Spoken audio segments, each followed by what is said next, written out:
ऐतिहासिक स्थान है जहां पर 50 और 60 के दशक में 3 परिवार एक साथ रहे।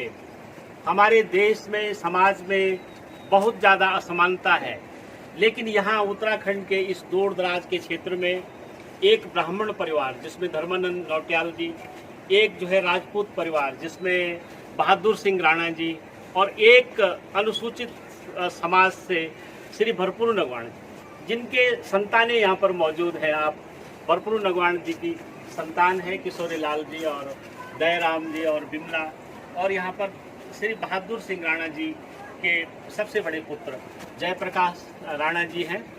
और धीरेन्द्र नौटियाल जी से अभी हम, क्योंकि उन्होंने हमसे आग्रह किया कि आप हमारे घर से होते हुए जाइए, तो यहीं पर है, हमको वहीं से मंदिर जाना है, आइए। और यहाँ पर इस गांव के मंदिर समिति के लोग, सामाजिक कार्यकर्ता सब हमारे साथ शामिल हैं। और ये एक ऐसा स्थान कि जहाँ पर ये तीनों परिवार एक साथ रहे। उस जमाने में जबकि अनटचेबिलिटी जो है बहुत आसमान छू रही थी, और गांधी विचार के अनुयायी थे तीनों लोग, और तीनों लोगों ने तय किया कि हम समाज को एक रास्ता दिखाएंगे कि यदि हमको समाज से असमानता को हटाना है तो हमको साथ रहना है। और ऐसा प्रयोग देश में एक अनोखा प्रयोग है जो कहीं हमें सुनने को नहीं मिला। और यही वो भवन है, मकान है, जहाँ पर तीनों परिवार एक साथ रहे, तीनों साथ साथ भोजन किया, एक ही चूल्हे में रहे, साथ साथ खेती बाड़ी का काम किया। और फिर इसके सामने जो रक्षा गांव है, रक्षा गांव अनुसूचित जाति का पूरा परिवार है, वहाँ पर उद्योगशाला बनाई गई थी। वहाँ के जो सारे जो वहाँ के शिल्पकार लोग हैं, उनके जो उद्योग धंधे थे, छोटे छोटे जो कुटीर उद्योग थे, उनके शिक्षण प्रशिक्षण के लिए भी श्री धर्मानंद नौटियाल जी के नेतृत्व में, सुंदरलाल बहुगुणा जी के नेतृत्व में, भरपूर नगवाण जी और बहादुर सिंह जी राणा, जो कि उस समय बहुत यंग थे राणा जी, और सब लोग थोड़ा सा उनसे बड़े थे, तो सब लोगों ने मिलकर के रक्षा गांव में एक उद्योगशाला हरिजन सेवक संघ के माध्यम से चलाया। इस भवन में भी सिलाई का काम, बुनाई का काम और कई सारे रचनात्मक काम, इस क्षेत्र की सारी बैठकें यहाँ होती थी। बहादुर सिंह राणा जी तो यहाँ 3 बार प्रधान रहे, और उससे पहले धर्मानंद नौटियाल जी तो बूढ़ा केदार से लेकर के तब ग्राम सभा मेड़ बरवाड़ी तक थी, यहाँ के भी 3 बार प्रधान रहे धर्मानंद नौटियाल जी। और क्योंकि अब क्षेत्र के बड़े जागरूक लोग थे और प्रतिष्ठित लोग भी थे, उनकी बात, और उसमें यह था कि यहाँ के दलित परिवारों को मंदिर के अंदर जाना बड़ा मुश्किल होता था। उसके पहले गंगोत्री, यमुनोत्री, केदारनाथ, बद्रीनाथ के मंदिरों में प्रवेश कराया गया। और उसके बाद फिर हम जहाँ बूढ़ा केदार जा रहे हैं, बूढ़ा केदार के मंदिर में, ये बूढ़ा केदार की पवित्र स्थली है, और ये यहाँ पर जो है बहुत सारे तीर्थयात्री जो है गंगोत्री से होकर के पहुँच रहे हैं। यहाँ से केदारनाथ के लिए भी रास्ता है, और यहाँ से गंगोत्री के लिए भी पैदल रास्ता है। तो लोग आते जाते बहुत हैं यहाँ पर, और ये ऐतिहासिक स्थल हम सबको देख रहा है कि क्या हम लोग भी आने वाले दिनों में ऐसी कोशिशें कर सकते हैं, ताकि हम जो देखते हैं कि समाज में बहुत सारी विसंगतियाँ हैं, बहुत सारी समस्याएं हैं, जो सवर्ण और अवर्ण के बीच की जो खाई है, वो उसको पाटने के लिए एक उदाहरण है। और हमें बहुत खुशी है कि आज हमारे बीच में प्रोफेसर शेखर पाठक जी, आप सब लोग अस्को ताराकोट अभियान से जुड़े हुए तमाम नौजवान साथी, और जो अब बहुत ही हमारे उत्तराखंड के सब जानकार लोग हैं, आप सब लोग यहाँ पर आए तो बड़ा अच्छा। इस ऐतिहासिक स्थल को जरूर दुनिया में एक जगह मिलेगी और सम्मान मिलेगा। देखो, इन लोगों ने कभी सम्मान की अपेक्षा न तो सरकार से की और न समाज से की। वो परिवर्तनकारी थे, वो क्रांतिकारी थे, वो चाहते थे कि जमीनी बदलाव हो और लोग सचमुच में जो है लोग आमने सामने बैठ करके संवाद करें, और ताकि समाज में एक रूपता दिखाई दे और भाईचारे की जैसी भावना। 50 और 60 के दशक में आज़ादी के तुरंत बाद ये सब काम, पहला काम हमारे देश में हुआ। वो था ये कि यहाँ का धर्म और संस्कृति का मूल रूप। तो अभी हम एक मिनट में आपका ये बता दूं कि जैसे ये अस्कोट आराकोट यात्रा सुंदरलाल बहुगुणा जी की प्रेरणा से, उनकी पहल से और एक संयोग है कि ये जो विचार के रूप में जो संकल्पना बनी, वो भी सुंदरलाल बहुगुणा जी के ही, क्योंकि बहादुर सिंह राणा जी, धर्मानंद उनियाल जी और धर्मानंद नौटियाल जी और भरपूर नगवान जी, शायद दुकान यही थी जो धर्मानंद यही था। तो वो आपस में सुंदरलाल बहुगुणा जी के शिष्य थे या उनके अनुयायी थे या उनके सहयोगी थे। तो उनको लगा कि यार हम बात छुआछूत और तमाम बातें तो करते हैं, लेकिन हमारे व्यवहारिक जीवन में हम तीनों के बीच में कितने असमानता है, और अगर हमने नहीं दूर की तो हम समाज से कहने के क्या हक रखते हैं। तो जब वो तम्बाकू पीते थे या तम्बाकू करते थे, उसमें जो छुआछूत तम्बाकू पीने में होती थी, उसको लेकर के उन्होंने फिर आपस में तय किया कि हम भाइयों की तरह रहेंगे, और वो भाइयों की तरह 12 साल तक रहे। और सबसे अच्छी बात यह है कि 1950 जिस दिन हमारा संविधान लागू हुआ, उसी से हम निकले एक ऐसे देश का सबसे पिछड़ा क्षेत्र वाला, आज भी टिहरी को एक पिछड़े और शैक्षिक रूप से, सामाजिक रूप से, सांस्कृतिक रूप से ऐसे लोग हुए। और उस लोग में तो इस पूरे वैचारिक जो एक आपके सामने संस्था ये खड़ा है, इसमें हम लोग आगे गए या पीछे गए इन 50-60 सालों में, ये हमारे आत्मचिंतन की बात है। हम कहते हैं कि हम दुनिया में बहुत आगे बढ़ गए, हमने ये कर दिया, हमने ये कर दिया, लेकिन हमारे जो पूर्वज थे, हमारे जो पितृ हो गए, उन लोगों ने जो उस समय की वैचारिक चेतना थी, क्या हमारे अंदर है, ये एक सोचने की। और ये संयोग है कि अस्कोट आराकोट यात्रा सुंदरलाल बहुगुणा जी की प्रेरणा से शुरू हुई, और उसी के प्रेरणा से ये चीज़ें हुई। तो दोनों का सहयोग यहाँ पे है। आप सबसे अनुरोध है कि अपने अपने स्तर से, जिस जिस क्षेत्र में आप लेखन के क्षेत्र में हैं, आप शिक्षा के क्षेत्र में हैं, आप फिल्म के क्षेत्र में हैं, आप अधिकारी हैं, आप शिक्षक हैं, जहाँ भी जिस भी रूप में हैं, अगर इस बात को लोगों तक पहुँचाए, देश दुनिया तक पहुँचाए, हम लोगों से, शेखरदास से, तमाम लोगों से जितना हो सकता था हमने उस बात को आगे किया। आपको ताजुब होगा, मैं इसको ये न कहें कि मैं व्यक्तिगत बात बता रहा हूँ, लेकिन ताजुब होगा कि जब मुझे शिक्षा विभाग में काम करने का मौका मिला SCRT में, तो जयनंद भारती जी के बारे में कुछ बात नहीं थी, इस पूरी कहानी के बारे में कोई जिक्र कहीं नहीं था। हमारा जो जनशक्ति मार्ग वहाँ बना इतना बड़ा, उसके बारे में कोई काम नहीं था। बहुत ज़्यादा जोर जबरदस्ती से, बहुत ज़्यादा उससे बच्चों को बताने के लिए टेक्स्ट बुक में ये इस कहानी को लाना पड़ा, इस तमाम चीज़ों को ला करके थे। लेकिन हमारी सरकार ने क्या किया, किताबें बनी, उसके बाद उसको डब कर दिया, और अब NCERT की किताबें बनी, वो सारी की सारी चीज़ें पीछे चल प्रयास किया। हाँ, आपने देखा। तो मेरा प्रयास नहीं था, लेकिन एक सामूहिक चीज़ है कि इसमें कि हम लोग चिंतन से लिखे पढ़े लोग होते हैं, हमें था कि बच्चों को ये चीज़ बताएं। हम बच्चों को ये नहीं बता पा रहे हैं कि हमारे रोल मॉडल क्या है, हम इस बच्चे को क्या बताएं कि दिशा क्या है, कौन लोग थे, क्या थे। जो गलत हुआ है वो तो है उसको पता, लेकिन जो सही हुआ हमारे समझ में, और जो क्रांतिकारी थी वो चीज़ें नहीं पता।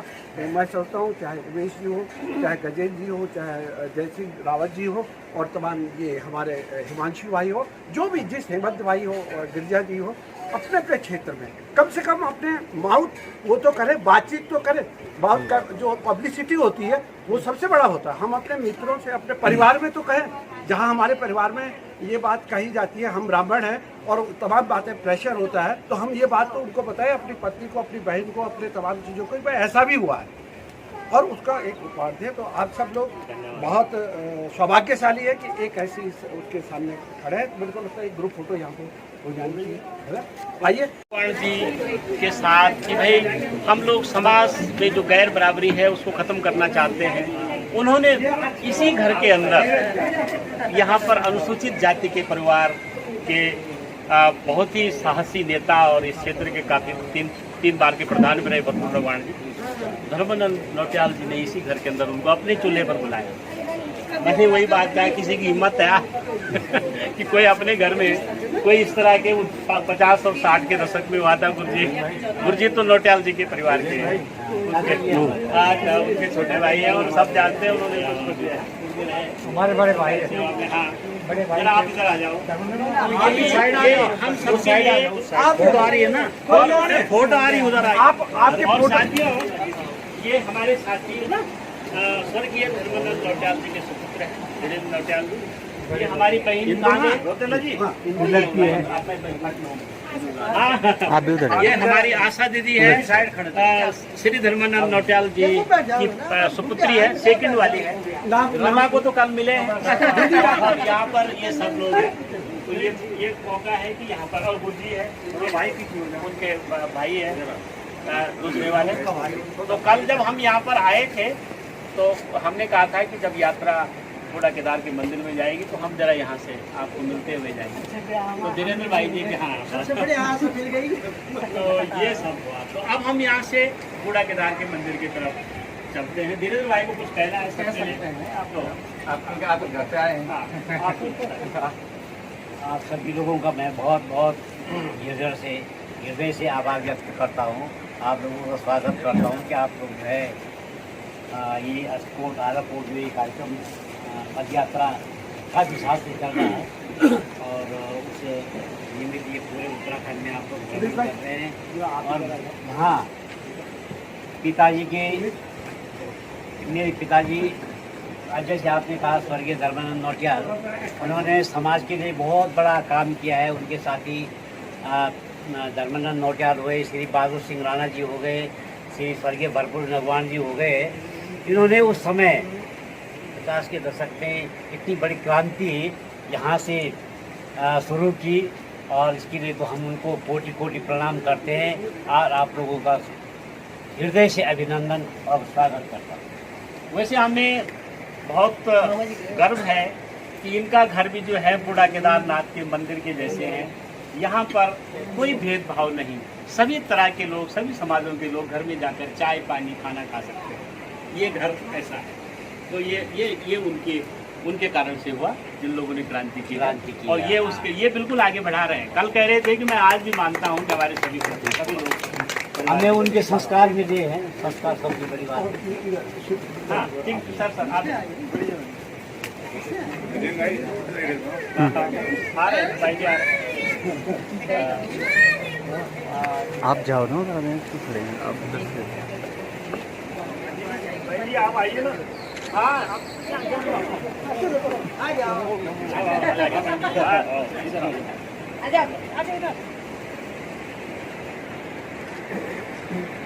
और दूसरा क्या है कि जो दादाजी थे नौटियाल जी, वो मुख्य रूप से गांधी विचार को आगे पहुंचाने में प्रचारक के रूप में उनकी मुख्य भूमिका रही थी। और मुझे याद भी है कि जब हम छोटे थे तो आते थे आश्रम में और हर दिन शुक्रवार को आते और गांधी विचार के बारे में जरूर कहते थे। और हम कह रहे थे कि गांधी जी आ गए। संत जी उनका नाम संत स्कूल के बच्चे सर्वोदय समाज हमारे संत के नाम से संत के नाम से। तो फिर यहाँ से आप कुछ सर आप की ओर से हम सब लोग मिल करके आप सबको प्रणाम करते हैं। लेकिन ये प्रणाम जो है आपसे भी पहले उन लोगों तक हम पहुँचाना चाहते हैं जिन लोगों ने हमें हमारी पूरी पीढ़ी को एक नई चेतना दी और एक नया उदाहरण दिया और एक इस तरीके का काम दिया जो इसको दोहराना बहुत कठिन हमारे समाज के लिए हो रहा है। लेकिन ये हर बार हम अपने समाज को ये कह सकते हैं कि ऐसा भी हुआ था जब हम जातियों से बाहर निकल करके हमने एक समुदाय अपना बना लिया था उस समय, जहाँ की बहुत कठिन थी। आज भी हम लोग जातीयता से बाहर नहीं आए हैं, आज भी हम लोग सांप्रदायिकता से बाहर नहीं आए हैं, आज भी हम कोई बराबरी वाला समाज नहीं बना सके।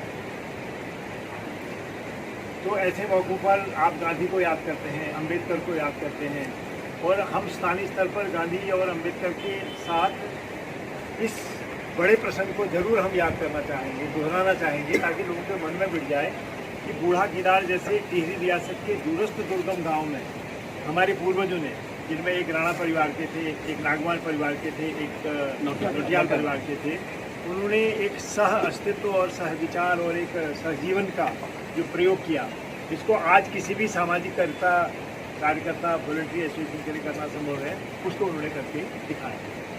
मैं ये भी बताना चाहता हूँ कि राणा जी से मैं 84 में राणा जी थे, लेकिन उस समय हमें किसी ने ये नहीं बताया कि ये जो पीछे की कहानी है। नागवान जी से हमें 2-3 बार मिलने का मौका मिला और वो ऊपर तक एक पहली 84 की यात्रा में हम लोगों को ऊपर तक छोड़ने को आए, हम घर में गए थे। कोगुणा जी के पास अनेक बार हम लोग आए और 91 में जब भूकंप आया था, गिरिजा आपको याद होगा, हम इस घर में आए। 91 के बाद 94 में हम अस्कोट में आए तो हमने देखा कि पूरे बूढ़ा केदार क्षेत्र में और पास के गांव में टिनों का वितरण होकर सब छत लग गए हैं। 2 जगह जहां छत नहीं लगे थे वो एक नागवान जी का परिवार था और एक धर्मान जी का परिवार था, क्योंकि अपने घर में पूरी तरीके से टिन लगाने की उनको फुर्सत नहीं थी। यहाँ पर टिन रखे हुए थे जब मैं 94 में आया। मैंने कहा क्या हुआ, छत वैसी ही पड़ी हुई थी, यहाँ अपना घर नहीं बना सके। तो ये उनके एक तरीके से जो समर्पण है अपने समाज के प्रति, उसको एक और व्यक्ति हमने तमाम सामाजिक कर्मियों को याद किया यहाँ पर। एक और व्यक्ति को मैं याद करना चाहता हूँ कि जैसे बाद के वर्षों में घनश्याम सैरानी ने एक बड़ा जिसको आह्वान हमारे इस इलाके को दिया अलग अलग विषयों को लेके, उससे पहले जो है गुणानंद डंगवाल पथिक भी हमारी बड़ी हस्ती रहे और गांधी जी का प्यारा हरिजन जैसी अमर कविता उन्होंने जो है उस जमाने में लिखी और हमारे समाज को दी। वो कविता नहीं लिखी होगी, नहीं लिखी होती अगर यहाँ ये उदाहरण प्रस्तुत नहीं किया गया, ये देखने की बात है। तो हम उन सब पूर्वजों को याद करते हैं और आप सबका आभार जताते हैं। और बहन जी के लिए विशेष आभार है कि वो संयोग से यहाँ कल पहुँची, तो ये और हमारे लिए एक अच्छी बात है। अपने नौजवान साथियों को बताऊं कि स्वर्गीय धर्मानंद नौटियाल जी की आप एक तरह की वही शकल, वही साइज और वही प्रतिमा ऐसे ही थे देखने में, बिल्कुल जो है। लेकिन बहुत भले कब ये रहा होगा, लेकिन बहुत उनका भाषण सुनने लायक था, उनका काम देखने लायक था। ठीक है, यहाँ से अब हम बीच गांव के होते हुए थोड़ा चलो आगे बढ़ते हैं।